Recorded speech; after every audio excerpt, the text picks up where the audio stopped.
This just in.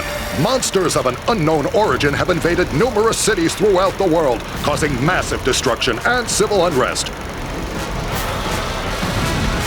Who are these creatures? Where did they come from? And what do they want? We now take you to the headquarters of the diabolical minds believed to be responsible for these gargantuan creations. War of the Monsters is a platform fighter set in the style of vintage sci-fi monster movies with big creatures battling in cities, grabbing cars and throwing them at each other, grappling and punching, smashing the city. As you progress through it, you kind of see a simple story evolve, just like you would in any typical B movie.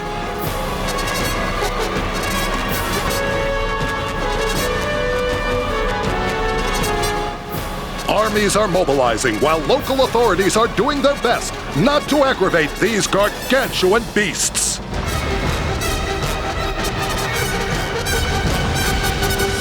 In War of the Monsters, everything is interactive. Every building you see, you can crush it and destroy it. Debris scatters on the ground. If cop cars drive by, you can pick them up and throw them. Climb to the top of a skyscraper and there's a radio tower there, peel it off, throw it at your enemy and impale him. So it's not just the stuff's interactive, but they also actually function differently. So when I grab like a power transformer off of a building, I actually can fire electrical blasts out of it. You can do things like sneak up on people and kind of shove them into the power lines and watch them get shocked. When the military attacks you, if you take the risk to run up at them, you can pick those guys up and you can launch missiles at your opponents.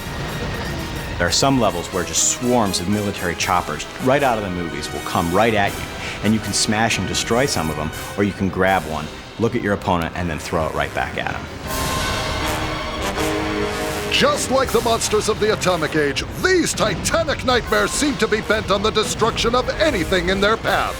Buildings are being knocked over like blocks. Cars hurled like toys. The cityscape has become a giant playground for these battling behemoths.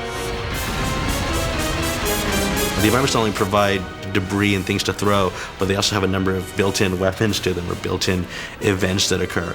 We have this kind of neon futuristic city setup where you can actually trigger tidal waves that will come out and kind of wash your enemies partially away.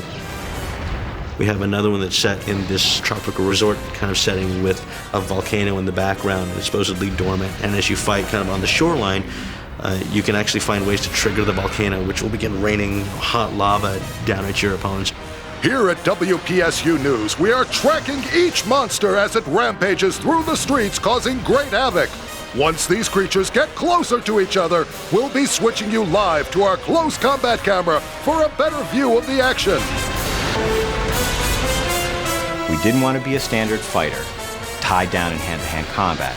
We wanted to be able to have the players do free roaming combat, long range and short range.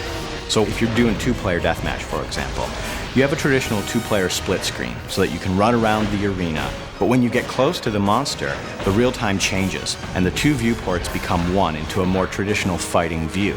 Then you can wail away on each other in hand-to-hand combat. Sometimes you end up going from rooftop to rooftop in these very dramatic monster battles, which usually climax in a heavy hit from Rockman or one of the other slower, heavier characters, knocks you completely out of the level, and then it transitions you back into two viewports.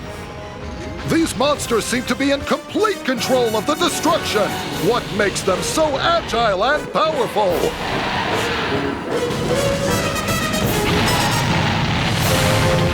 When we started off designing War of the Monsters, we wanted to make the game very pick-up and play, very mass market. But we didn't want to lose the hardcore gamer.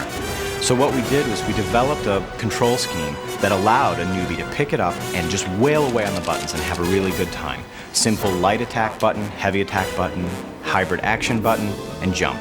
That's it.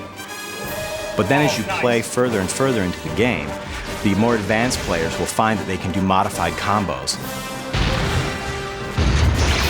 What happens is as you play through the game, different types of mechanics emerge in different combos. So you might do jump and then climb a building, jump off the building, and then do a butt stomp. Go right into hand-to-hand combat, do up and heavy to do a stun hit, grab the guy and throw him into a building. Now those are all just mechanics that are built right off a very simple control pad layout, but they also yield a very spectacular combo.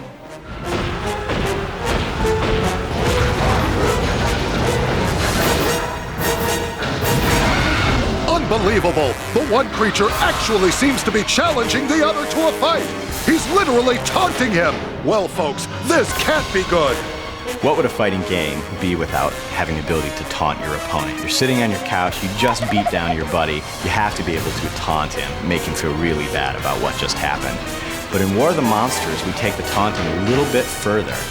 When you get fully boosted, when your monster collects enough monster energy and you taunt, you get a boost. And for a set amount of time, you do like double or triple damage depending on the character.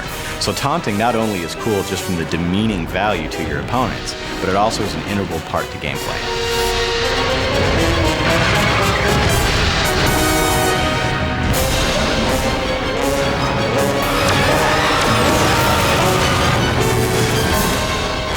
Is it the end of the world? Will humanity survive? Which monster will prevail? Stay tuned for more at 11.